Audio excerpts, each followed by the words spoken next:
Muchas objeciones hay a lo que es la soberanía de Dios.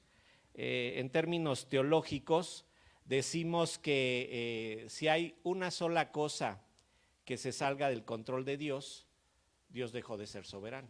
Cualquier pequeña cosa que se saliera de su control, pues Dios deja de ser soberano. A esto le llamamos soberanía absoluta de Dios, es decir, Él está al control de absolutamente todo. Algunos se oponen porque llegan al extremo de decir, si nosotros creemos en la soberanía absoluta de Dios, pues sería como si fuéramos marionetas, ¿verdad? Que Él simplemente estuviera jugando con nosotros. En lo personal yo no me opondría a ser una marioneta de Dios, estaría en las manos del Rey del Universo, estaría bajo el control absoluto y el mejor control.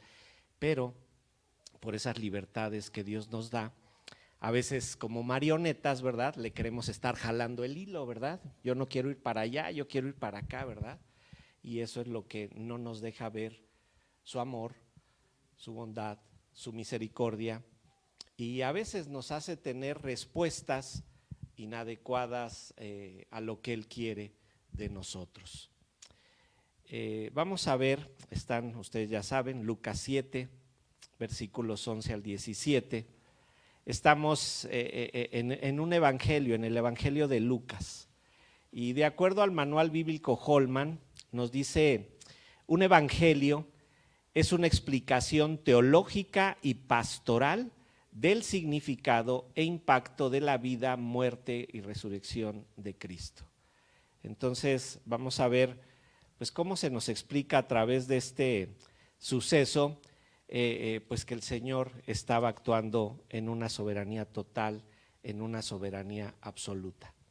El evangelio de Lucas es característico, ustedes saben que él era doctor, se sabe que él acompañaba a Pablo y él tiene un cuidado muy especial con respecto a las mujeres. Él nos relata muy bien el suceso de Elizabeth, madre de Juan el Bautista, nos relata muy bien la descripción del nacimiento de Jesucristo a través de María, Jesucristo tomando la vida de María. Ana, una viuda de 84 años que era fiel al templo, llevaba 84 años de viuda y seguía ahí. Y tenemos entonces el relato de la viuda de Naín. En este relato Jesús articuló su mensaje haciendo una especie de comparación con Elías y Eliseo. Y esto nos empieza a hablar de la soberanía de Dios. En Lucas 7, del 11 al 17, vemos cómo Jesús está ejerciendo su ministerio como profeta, como sacerdote y como rey. Él va a mostrarse de todas estas maneras. Y es muy esencial saber que esta zona de Naín, ¿verdad? Tenía una relación muy estrecha con Eliseo. También con Elías, porque según el relato en el primer libro de los Reyes, en su capítulo 17, nos habla también de cómo Elías resucitó al hijo de la viuda de Sarepta cuando él detuvo la lluvia por 3 años y meses. En esta narrativa tiene esta característica el evangelio, una narrativa tiene partes muy específicas. La narrativa se compone de un trasfondo, un problema que se establece, llega la intervención de Dios para arreglar la situación y de vez en cuando nos hablan de una conclusión. En este caso hay una conclusión. En el trasfondo pues podemos ver, escuchaba que hablaban de la sanidad del siervo del centurión, que está ahí en el capítulo 7, versículos 1 al 10, y vemos cómo Jesucristo no negó un milagro a alguien, vamos a decir, de la realeza, el centurión vamos a decir que era parte de la realeza, de los ricos, ¿verdad? Y de alguna manera él expresó, yo no soy digno de que vengas a mí, con el simple hecho de que hables, mi siervo será sanado, y sana al siervo. Y se nos habla de cómo la salvación, el trabajo de Jesucristo estaba disponible para los ricos, vamos a decirlo de esta manera. Pero entonces llega el relato de la viuda de Naín y ahí nos va a hablar de cómo también el evangelio, como su palabra y todas sus acciones están disponibles a los pobres, ¿verdad? En este caso a una viuda. La viuda de Naín nos va a hacer ver pues cómo es la soberanía de Dios, cómo es la misericordia de Dios y cómo es el temor de Dios, ¿verdad?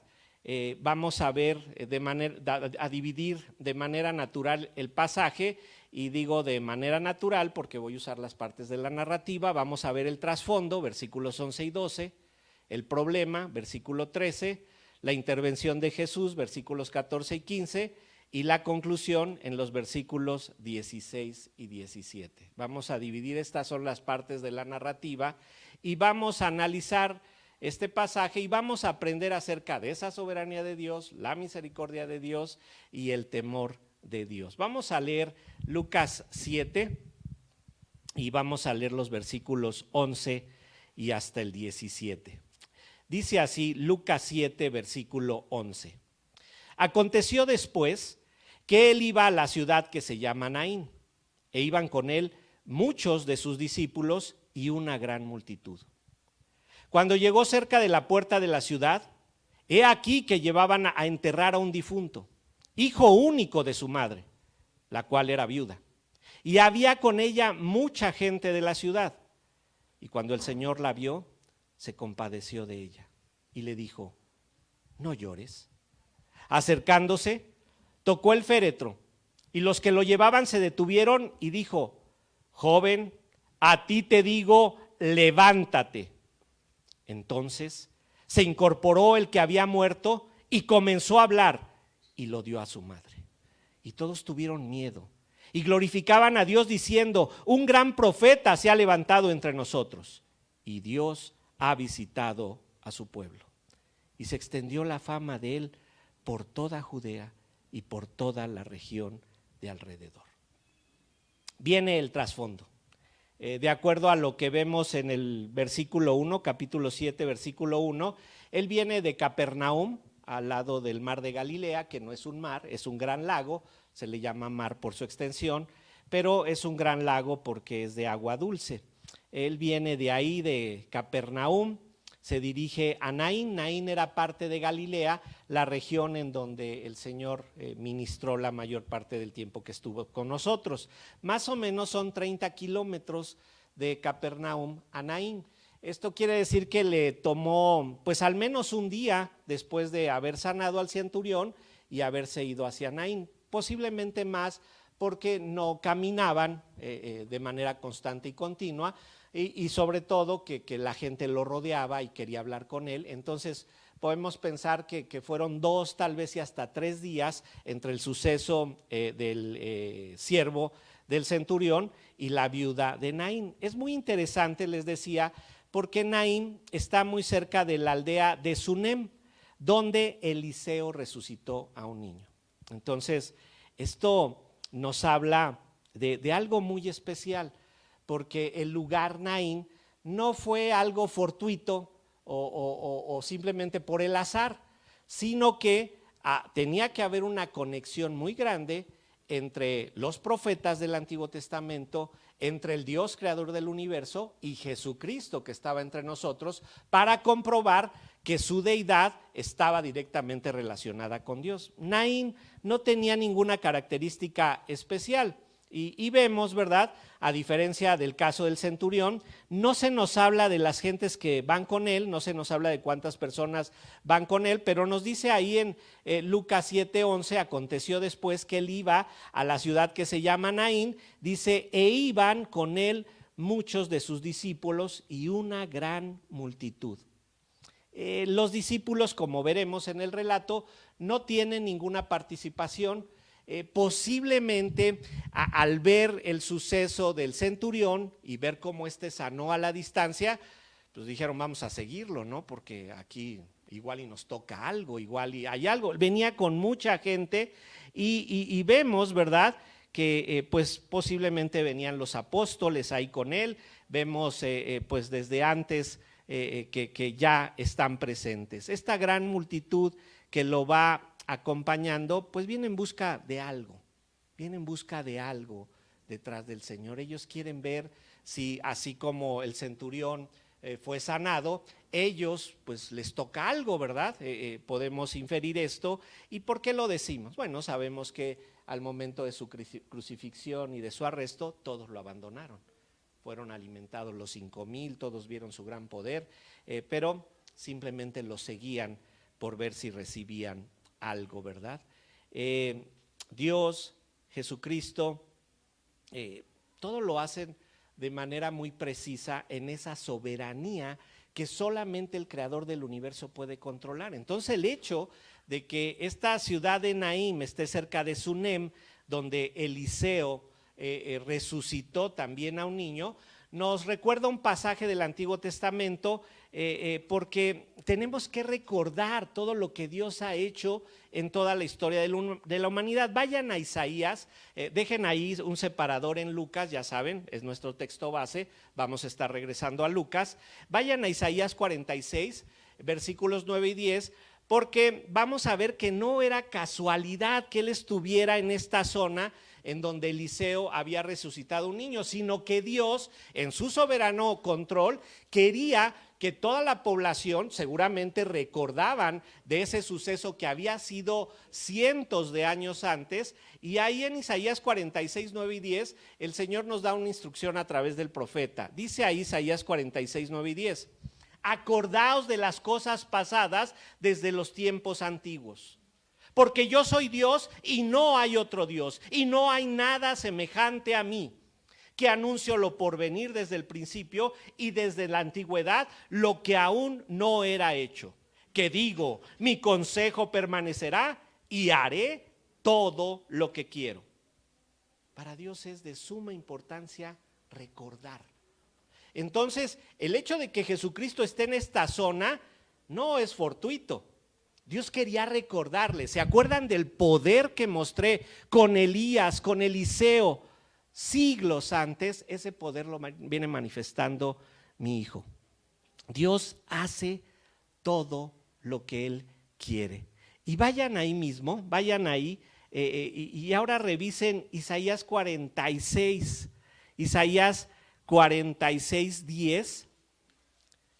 Porque ahí nos recuerda todo lo que el Señor hace en todo momento. Isaías 46, versículo 10. Dice así, está hablando del mismo, vamos a leer desde el 9.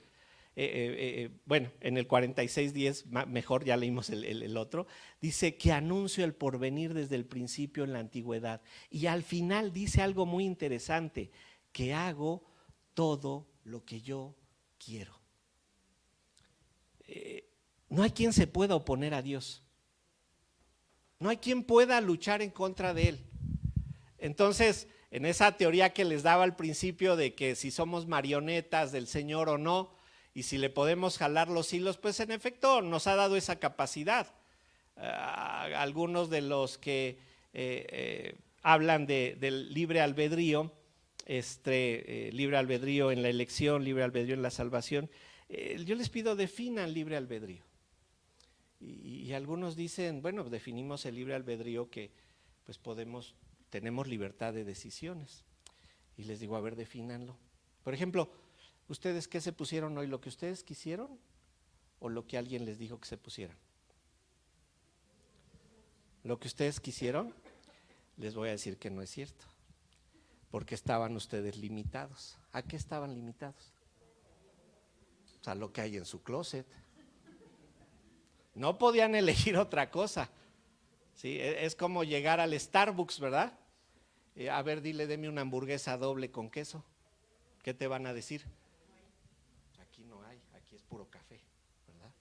Entonces ustedes estaban limitados ahí. Bueno, sí es cierto, pastor, pero yo tengo la libertad de comprarme lo que yo quiera. No es cierto. Porque tú vas a ir a Plaza Satélite. ¿Y a qué estás limitado? Pues a lo que vendan ahí. No puedes comprar otra cosa que no vendan ahí. Entonces, ¿dónde está tu libertad de decisión? Tu libertad de decisión está muy, muy delimitada. Entonces, ¿qué tan libre eres? Pues no eres tan libre como tú piensas que eres. La soberanía de Dios es de lo que nos habla. Si nosotros somos capaces de reconocer que Dios nos ha puesto límites, nos vamos a someter a ellos, fíjense bien, quieran o no. Porque ustedes hoy dijeron que ustedes se pusieron lo que quisieron. Yo no me puse lo que mi esposa me dijo, así no vas, te pones ese pantalón y saca. Está bien, ¿verdad? Pero el Señor nos dice que Él actúa de manera específica. Él hace las cosas porque sigue un determinado plan. Cuando Él estuvo en la tierra no hizo lo que Él quiso. Miren, vayan a Lucas 13. Lucas 13, en su versículo 33. Él tuvo que seguir una agenda.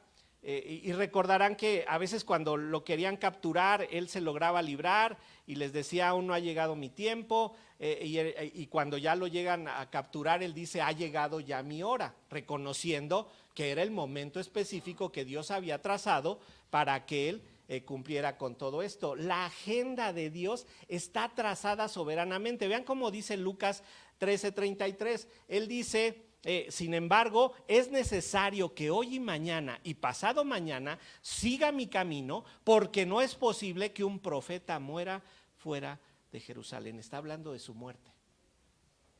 Yo tengo que seguir ese camino. Dios tiene todo completamente definido. Hay una doctrina muy nueva, muy moderna, que se llama la doctrina del teísmo abierto. Así le llaman, teísmo abierto. Esta doctrina, que no es bíblica, ojo con esto, no es bíblica, dice que Dios no es soberano absolutamente. Habla de que Dios es soberano parcialmente. Y entonces Dios está esperando qué decisiones tomas tú para que entonces Él tome otras. Esto es mentira, hermanos. Y hay que tener cuidado de esto porque nos pueden arrastrar en ese conocimiento. Jesucristo, en este relato de la viuda de Naín, está en el lugar preciso, en el lugar indicado por Dios, en el momento justo. Acaba de sanar al centurión. Les digo, no sabemos con exactitud si pasaron 2, 3 días después de sanar al centurión. Y vean cómo nos narran ahí el problema, ¿verdad? Dice ahí en el versículo 12, Lucas 7:12, cuando llegó cerca de la puerta de la ciudad, he aquí que llevaban a enterrar a un difunto, hijo único de su madre, la cual era viuda, y había con ella mucha gente de la ciudad. No es fortuito. Jesucristo llega a su cita a la hora determinada, para que su milagro fuera visto de manera muy específica.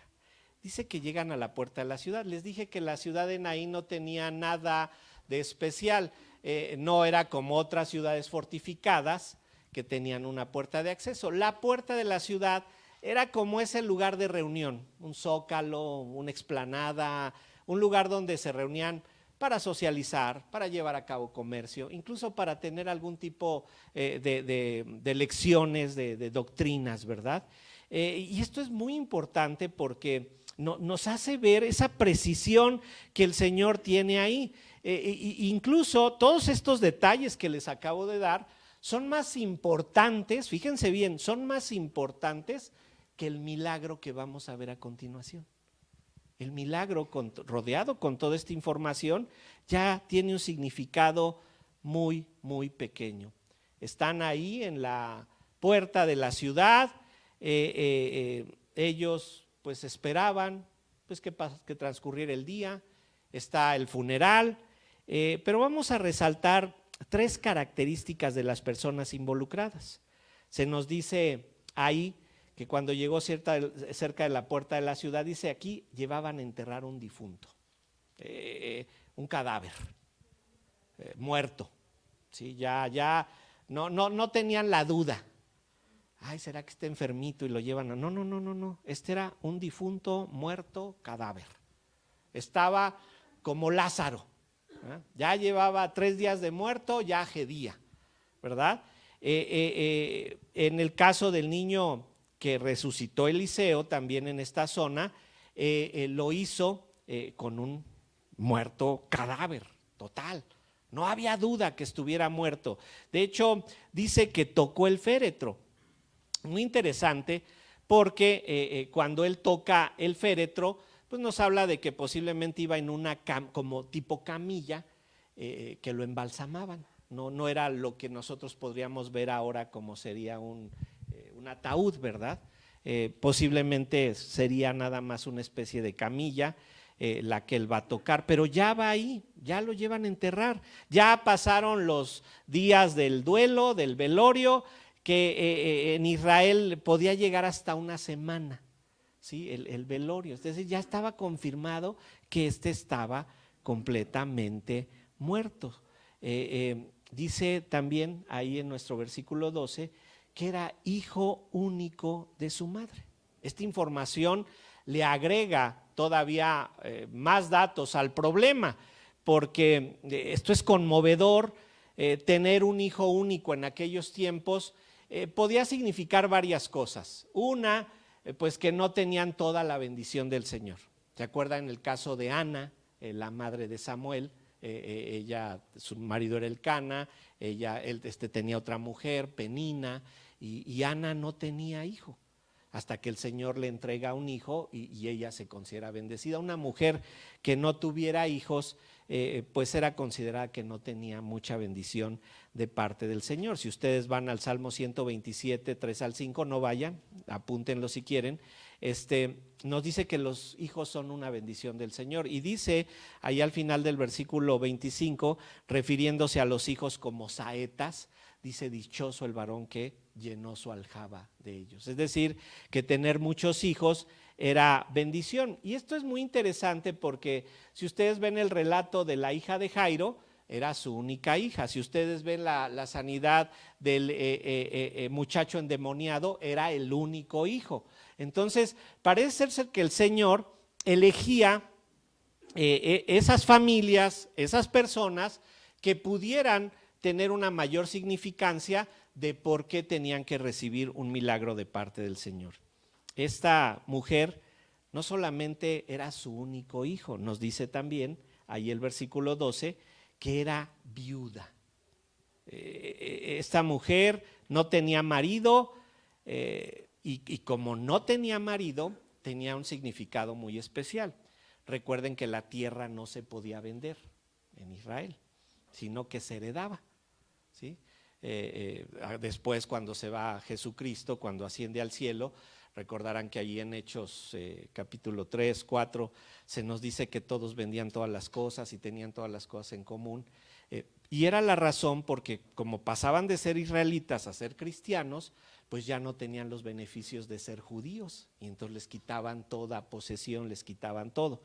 Ella era viuda, y por el hecho de ser viuda no tenía heredad. No iba a tener, la iba a heredar por medio de su hijo varón. Al morir su hijo y ella ser viuda, no iba a tener posibilidad de tener pues un futuro, una economía que la sustentara.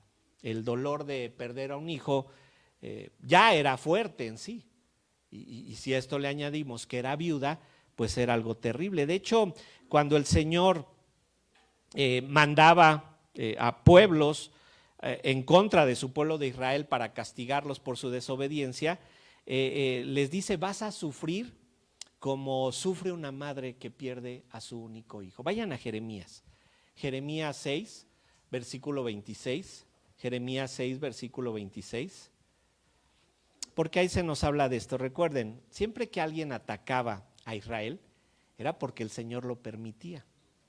Asiria fue enviado por el Señor, Babilonia fue enviado por el Señor, Egipto fue controlado por el Señor para que dañara a su pueblo, porque era la forma en la que él disciplinaba a su pueblo. Dice Jeremías 6:26, hija de mi pueblo, cíñete de cilicio y revuélcate en ceniza, ponte luto como por hijo único, llanto de amarguras, porque pronto vendrá sobre nosotros el destruidor.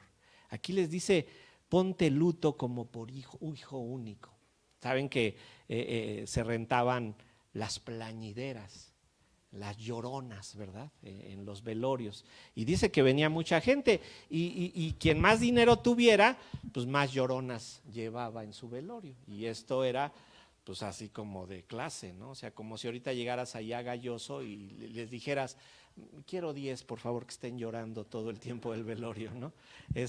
Bueno, el dolor era muy fuerte, y como los decía, la mujer tenía un cuidado especial de parte del Señor, y en especial las viudas. Vayan ustedes a Éxodo 22, 22, Éxodo 22, 22. Sabemos que en Éxodo 21 se nos dan los mandamientos del Señor, los 10 mandamientos base, pero en lo que resta del Éxodo se nos explica cómo se aplican esos mandamientos. Pero ahí en Éxodo 22, 22 nos dice: a ninguna viuda ni huérfano afligiréis. Es decir, tenía un cuidado específico. Vayan ahora a Deuteronomio 27, Deuteronomio 27, 19. Cuidado con hacerle injusticia a la viuda o al huérfano o al extranjero que lo catalogaban igual. Piensen ustedes, Deuteronomio 27, 19, dice ahí: maldito el que pervirtiere el derecho del extranjero, del huérfano y de la viuda. Y dirá todo el pueblo, amén. Entonces, la viuda tenía un cuidado muy específico delante del Señor y lo sigue teniendo. De hecho, cuando vamos a las pastorales, a 1 de Timoteo, 2 de Timoteo y Tito, se nos dice que la iglesia, cuando hay necesidad, debe de apoyar a la viuda. Cuando hay necesidad, cuando no tiene hijos que la sustenten. Santiago 1:27 nos dice que este cuidado se mantiene. ¿Se acuerdan que Santiago está insistiendo en que pues debemos de poner por obra nuestra fe? La fe sin obras es muerta en sí misma. Y Santiago 1:27 dice: la religión pura y sin mácula delante de Dios el Padre es esta: visitar a los huérfanos y a las viudas en sus tribulaciones y guardarse sin mancha del mundo. Esta viuda tenía una atención muy especial de parte de nuestro Señor. Estaba el difunto, ¿verdad? El ataúd, la viuda, y nada más nos dice ahí en el versículo 12 que con mucha gente de la ciudad. Bueno, acababa de ser el funeral, seguramente venían en la procesión a enterrarlo, y venía mucha gente, pero esto, como estamos diciendo, no era fortuito. Dios había elegido ese tiempo, a esa viuda, a ese difunto, para que llegara él a esa ciudad en ese momento en donde hubiera muchísimos testigos, y todo no fue accidental, fue planeado por Dios. Soberanamente Dios está actuando para mostrar esa atención especial que siempre ha pedido para la viuda. Pero vamos a ver ahora su intervención, versículos 13 al 15. Ya vimos ahí el trasfondo, ¿verdad? Ya vimos el problema, hay un muerto, hay una viuda, y ahora vamos a ver la intervención de Jesús. Su compasión por la viuda va a ser vista. Nadie lo llamó, como en el caso anterior del centurión, que él fue a buscarlo para que sanara a su siervo. La viuda no lo llamó, ¿sí? Cristo fue el que se acercó a ella, y podemos decir con exactitud cómo se sentía la viuda. Estaba muy triste, estaba desconsolada. Ella estaba en su problema: se ha muerto mi hijo único varón, ¿qué va a ser de mí? ¿Qué va a ser de mi futuro? ¿Qué va a pasar conmigo? Ella tenía una tristeza muy grande, al grado que a lo mejor si le dijeron: oye, ahí viene Jesucristo y acaba de sanar, pues qué bueno, pues mucho gusto. Oye, deberías ir a la iglesia porque mira, Jesucristo es la respuesta. Ajá, sí, algún día iré. ¿Sí? O sea, ella estaba en lo suyo, ella no tenía pues alguna esperanza, estaba sobrecogida por su problema, la desesperanza la tenía derrumbada. Algo así como nos dice Efesios 2:12, que nos encontrábamos nosotros antes de llegar a Cristo. Dice Efesios 2:12: en aquel tiempo estaba sin Cristo, alejados de la ciudadanía de Israel, ajenos a los pactos de la promesa, sin esperanza y sin Dios en el mundo. Ella estaba así. Ella no dice, quiero la salvación. Yo sé que Jesucristo me eligió desde antes de la fundación del mundo. Ya llegué, aquí estoy. No, ella está en su problema. ¿Qué tiene Jesucristo para mí? No creo que tenga nada, mi hijo se murió. ¿Cómo me va a dar algo él? ¿Cómo me va a dar algo? Ella ni siquiera sabe lo que necesita. Y piensen ustedes, el cadáver sí sabía lo que necesitaba. El cadáver podía decirle a Jesucristo: oye, Jesucristo, resucítame por favor. La viuda y el cadáver están ahí. Ellos no piden nada, no demandan nada. El muerto ocupado, está muerto. ¿Qué puede hacer un muerto? Han ido a un funeral. Anoche me tocó estar en uno. Murió una persona de ahí de la iglesia y tuvimos que ir a un funeral. El muerto no hizo nada. La viuda pues está ahí derribada. Y vean lo que sucede, versículo 13. Y cuando el Señor la vio, se compadeció de ella y le dijo: no llores. Ella no le pidió al Señor nada. No decretó nada, no reclamó nada, no declaró nada. Ella está en su problema, está metida, está completamente abstracta en su problema. El Señor la ve y se compadece de ella, porque ese es nuestro Dios. Así somos ustedes y yo. Ay, cuando estamos en problemas, digo, qué problemón, ¿cómo voy a salir de esto? No, ya hablaron de la tarjeta, ya hablaron del carro, ya me están buscando por todos lados. ¿Cómo voy a salir de esto? No tengo trabajo. El Señor llega y le dice: no llores. ¿Saben lo difícil que es dar palabras a alguien que perdió algún familiar? Una madre, un padre, un hijo. Y a veces no tenemos nada que decirles. Y si la situación en la que murieron fue terrible, recuerdo un caso que tuvimos en la congregación, lo vimos el domingo, un hombre arrepentido, buscando al Señor, ahí entregado, y el lunes nos dicen, me habla la hermana y me dice: Toño, acabo de ver unas noticias en la televisión de que mataron a alguien que asaltaron y el carro es igualito al de mi marido. ¿Cómo le hago para saber eso? Por cierto, creen que los pastores sabemos todo. Pues, no sé. Tenemos una hermana que trabajó en la policía judicial y dije: déjame le hablo a ver si ella nos puede ayudar. En menos de 15 minutos ya sabíamos dónde estaba, ya se había identificado el cuerpo, ya sabíamos que era él. ¿Qué le dices a alguien que pierde a su marido? ¿Te comprendo? ¿Entiendo por lo que estás pasando? ¿Sé cómo te sientes? El Señor, en su inmenso amor, le dice: no llores, no llores. Era su compasión.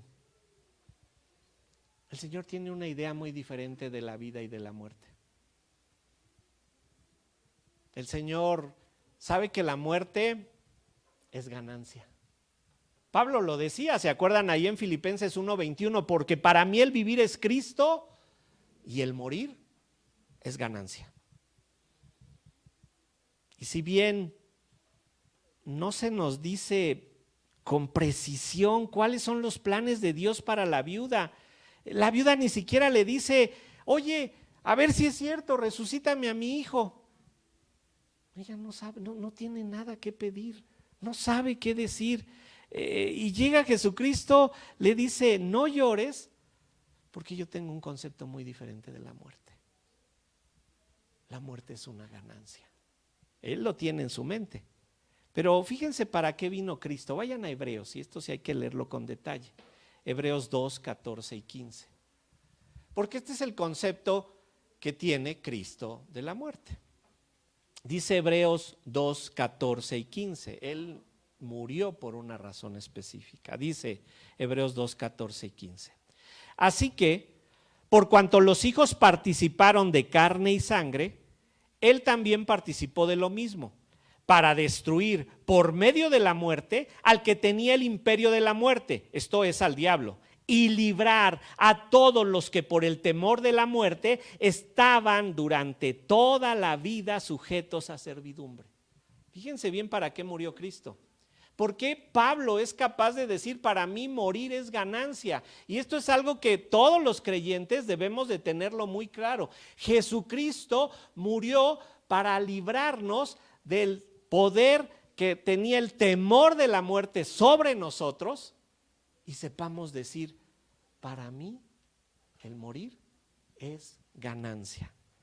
Por eso él le dice a la madre, no llores, no llores. Ella no pide nada, el muerto no pide nada, él le dice no llores. Y dice ahí en el versículo 14, vayan ahí, Lucas 7:14, y acercándose, tocó el féretro. Y los que lo llevaban se detuvieron y dijo, joven, a ti te digo, levántate. Fíjense, tocó el féretro y los que lo llevaban se detuvieron. A mí me llena de gozo imaginar estas escenas. O sea, todo el mundo vienen con él. Dice, ya leímos que venía una multitud con él. Todos están viendo la acción. Ven allá, viene el funeral, viene la procesión, vienen entrando a la puerta de Naín. Ven a su maestro, a Jesucristo, que va hacia allá, va a tocar un féretro. Imagínense la mente de los judíos. Recuerden que cuando estamos en los evangelios, estamos transicionando del antiguo pacto al nuevo pacto. El nuevo pacto es inaugurado por la muerte de Jesucristo, aunque queda cancelado desde Isaías 1:15, queda cancelado el antiguo pacto. Pero la gente tiene en su mente, tenemos que seguir las leyes mosaicas. Y en cuanto a las leyes mosaicas, nadie podía tocar un muerto o algo que se relacionara con un muerto, porque entonces sería inmundo, al menos por 7 días. Tenía que después descontaminarse, como vamos a ver en un momento. Todos están diciendo qué va a pasar. Vayan a Números 19, para recordar esto. Números 19, versículo 11. Números 19, versículo 11 al 13. Recuerden, porque esto no lo deben de perder nunca de vista. Jesucristo fue 100% Dios y 100% hombre. No fue 50% Dios y 50% hombre, mitad y mitad, no. Él fue 100% Dios y 100% hombre. ¿Se acuerdan cuando va en la barca y calma la tempestad? Viene durmiendo, viene cansado porque en Capernaum vienen cruzando, van a Gadara, viene cruzando el mar de Galilea y él viene durmiendo, viene cansado, lo hicieron hablar mucho, lo hicieron trabajar mucho, viene como 100% hombre, cansado de trabajar y durmiendo como un hombre al 100%. De repente los discípulos le dicen, Señor, no te preocupa que perecemos. Y él se despierta y es 100% Dios y le dice al mar, calma, enmudece. Vamos a ver ese relato en un momento. Números 19:11. El que tocare cadáver de cualquier persona será inmundo 7 días. Al tercer día se purificará con aquella agua y al séptimo día será limpio. Si al tercer día no se purificare, no será limpio al séptimo día. Todo aquel que tocare cadáver de cualquier persona y no se purificare, el tabernáculo de Jehová contaminó, y aquella persona será cortada de Israel, por cuanto el agua de la purificación no fue rociada sobre él, inmundo será y su inmundicia será sobre él. Jesucristo tenía que cumplir la ley. Él no podía abstraerse de la ley. No, este mandamiento lo cancelamos. Él sabía que estaba transicionando del antiguo pacto al nuevo pacto, porque Mateo 5:17 nos dijo, no penséis que he venido para abrogar la ley o los profetas, no he venido para abrogar, sino para cumplir. Él tenía que cumplir la ley. Sin embargo, ¿qué gobernó más? Su amor, su misericordia, porque él estaba sometido a la soberanía de Dios y sabía que todo esto era una realidad. No debemos hacer cosas que tropiecen a nuestros hermanos, nos lo dice ahí 1 Corintios 12, 13, 14, y que el amor debe de gobernar. Pero Santiago nos dice ahí en Santiago 2:13 que esta compasión mostrada por Jesucristo era superior a la ley. Vean cómo dice Santiago 2:13, porque la ley fue erradicada, ¿no? Dice Santiago 2:13, porque juicio sin misericordia se hará con aquel que no hiciere misericordia, y la misericordia triunfa sobre el juicio. Jesucristo tuvo mayor interés en la viuda, tuvo mayor amor por ella, porque sabía que el pacto mosaico ya no estaba vigente. Hebreos 7:26 nos dice que Jesucristo fue limpio en su totalidad.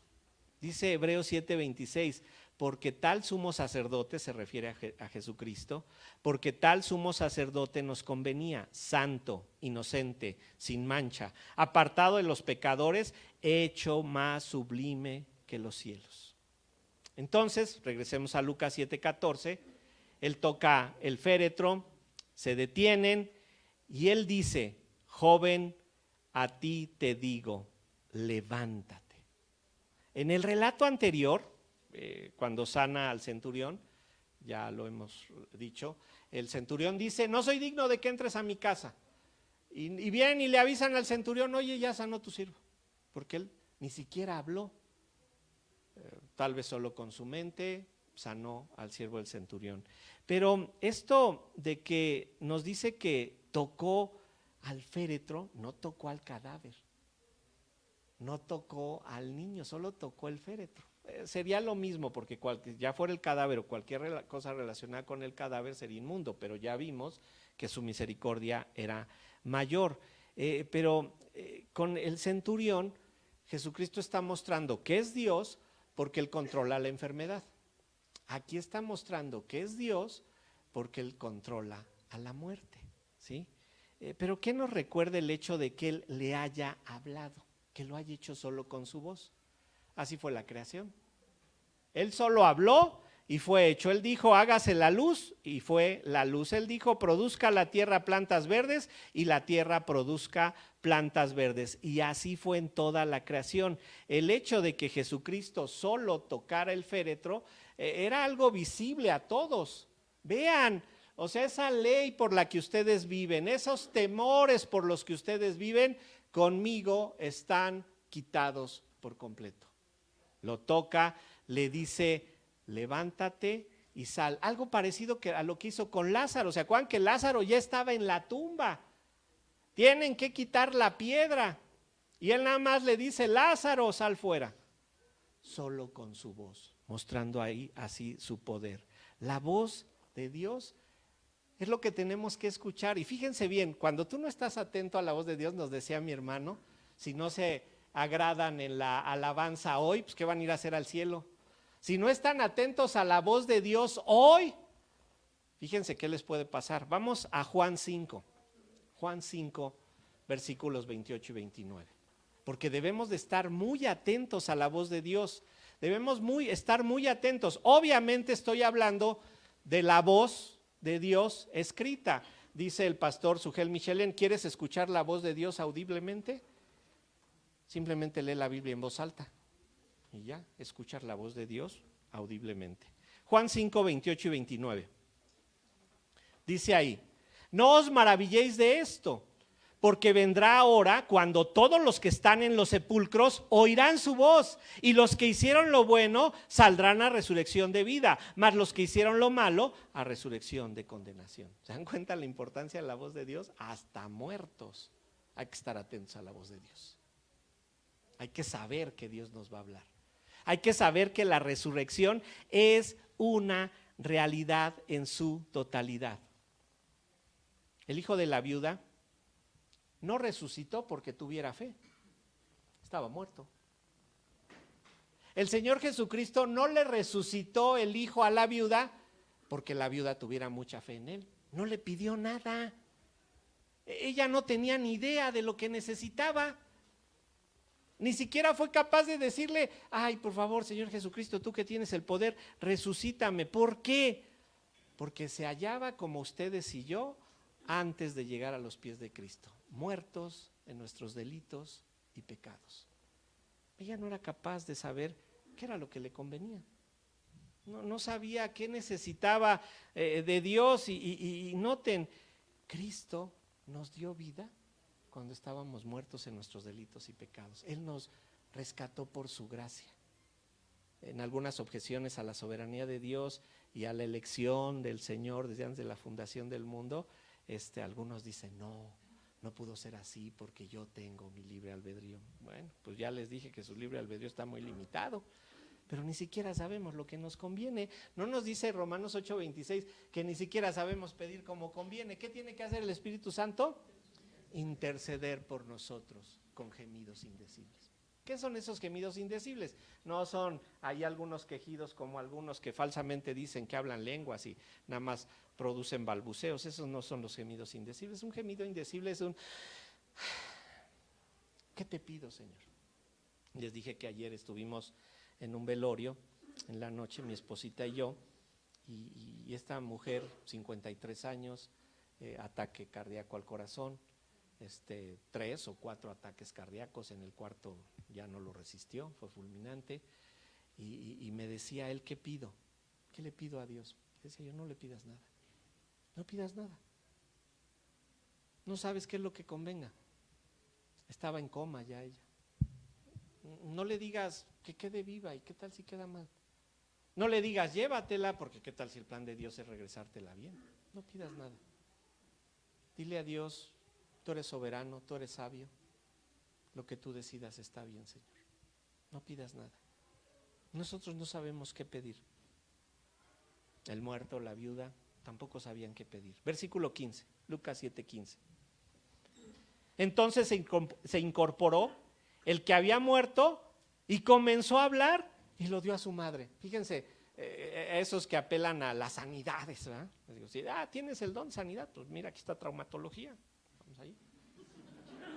Cruz Roja de Polanco, compruébanoslo.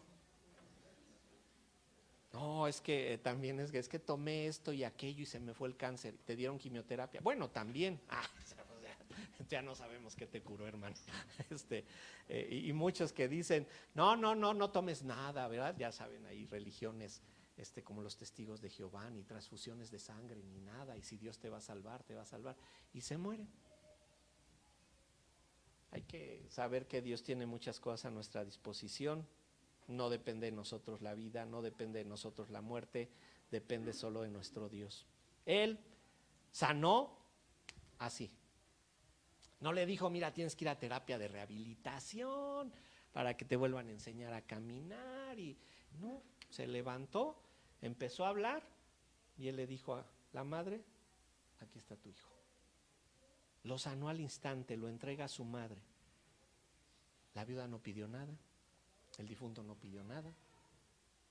El Señor tuvo compasión de ellos como la tuvo de ti, como la tuvo de ti y como la tuvo de mí. Dice Romanos 3, 10 y 11, no hay quien busque a Dios, no hay ni siquiera uno. Por cuanto todos pecaron, están destituidos de la gloria de Dios. ¿Se dan cuenta que la viuda de Naín nos recuerda cómo Dios tuvo compasión de ustedes y de mí? No somos diferentes a los que se van al infierno, no se jacten. Si a mí me salvó Dios, mira. Me veo al espejo, sí, claro, no, pues mira nada más el Señor que se ganó, ¿no? No decimos eso, ¿verdad? Miserable de mí, ¿quién me librará de este cuerpo de muerte?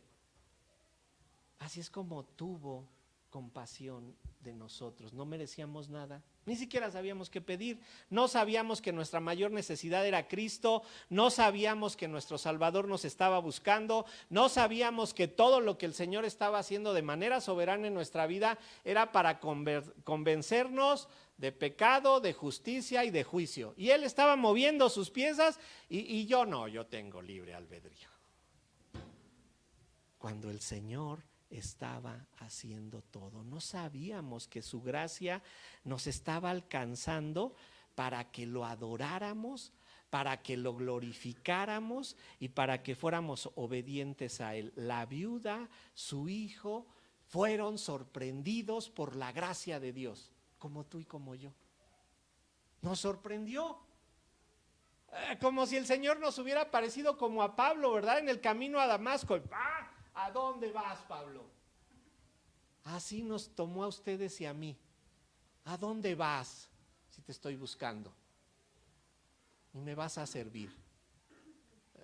Ahí en la congregación de nosotros tenemos 2 servicios, es muy grande, y tengo unos hermanos que vienen de Ojo de Agua, otros que vienen del Valle de Chalco y participan en la alabanza. Y les digo, hermanos, ¿a qué horas llegan? No, es que nos piden llegar a las 7 de la mañana. Y para que llegues a las 7 de la mañana, ¿cuánto haces de Chalco aquí? No, pues como 1:30. Y entonces para que salgas de Chalco, ¿a qué horas te levantas? No, pues a las 4 de la mañana. No les pagamos un peso. No los obligamos. ¿Por qué llegan? Y estoy seguro que aquí tienen esos mismos testimonios. No creo que nosotros seamos los especiales, ¿no? Ensayan, practican, nos preparamos muchos de nosotros para venir a servirlos aquí. ¿Por qué? Porque su gracia nos sorprendió. Y cuando lo reconocemos, venimos a Él. Vamos a ver la conclusión, vamos a ver lo que sucedió.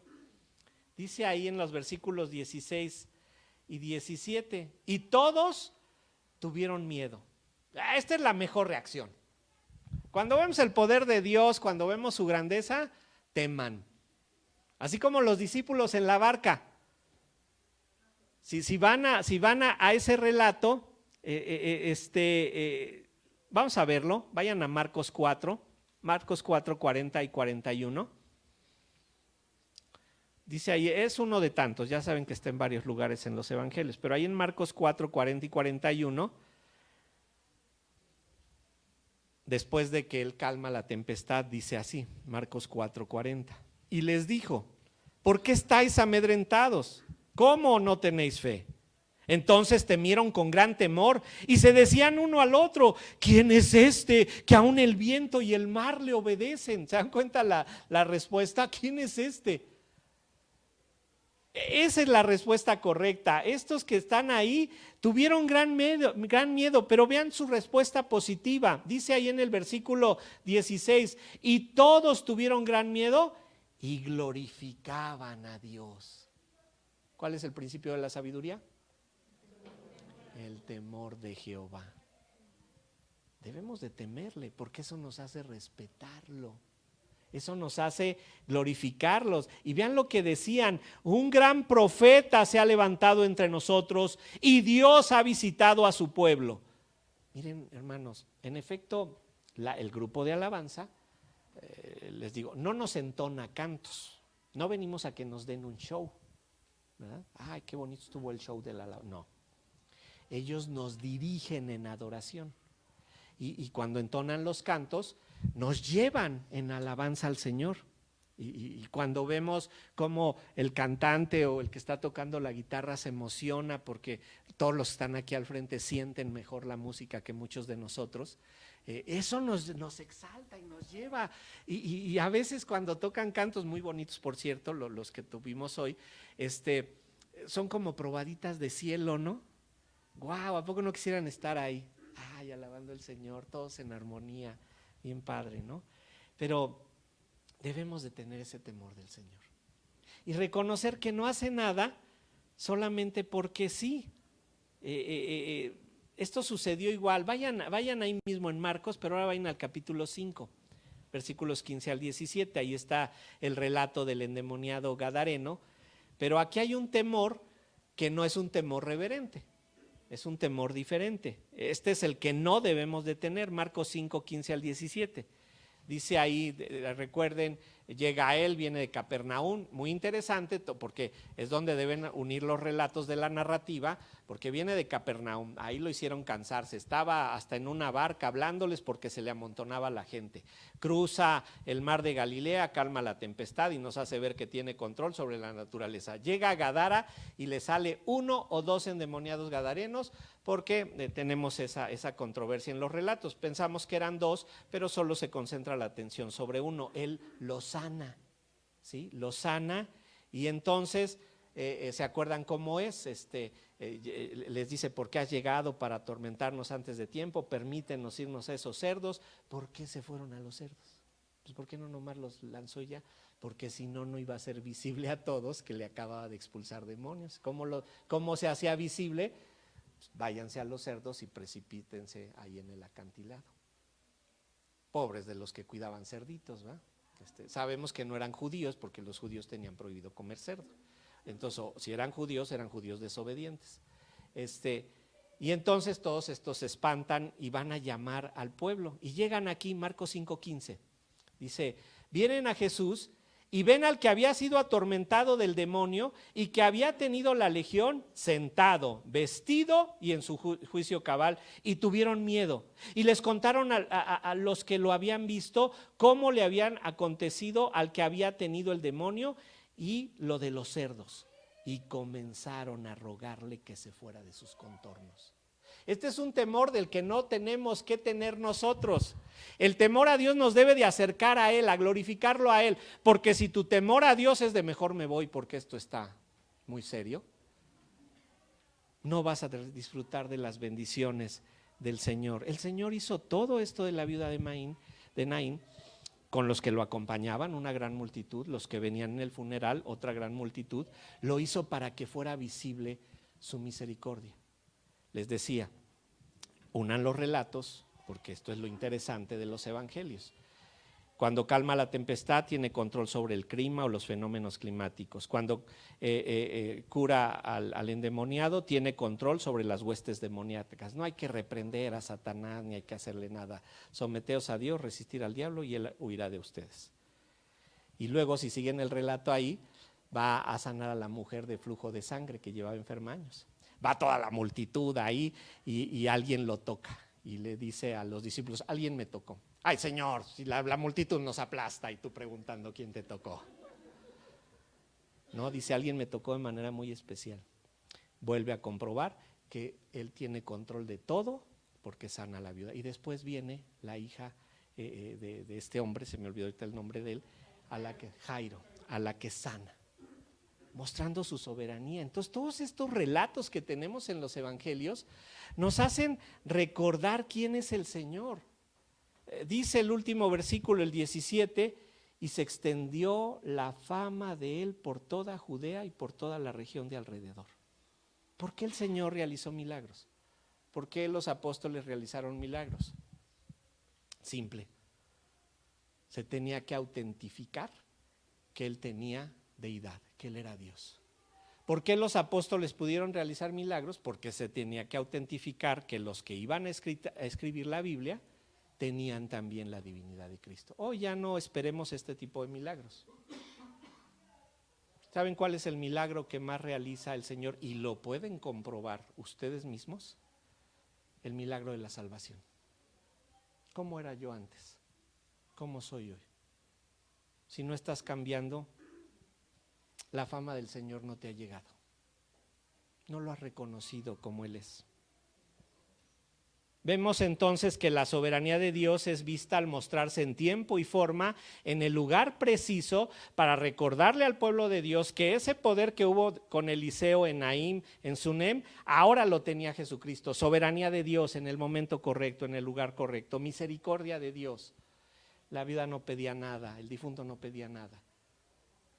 Pero Dios tuvo misericordia de ellos y a uno lo resucitó y a ella le dio esperanza. Y finalmente, pues entendemos del temor de Jehová. Si tú has visto milagros de Dios en primera fila en tu vida, tienes que tenerle temor, pero un temor reverente, que te lleve a glorificarlo, que te lleve a exaltarlo, que te lleve a unirte a la iglesia y decir, no venimos a la iglesia porque seamos perfectos. Acuérdense, ¿qué es la iglesia? Un grupo de pecadores. Bueno, también le doy para acá, Todos bajo el mismo techo. ¿Qué puede haber dentro de esta iglesia?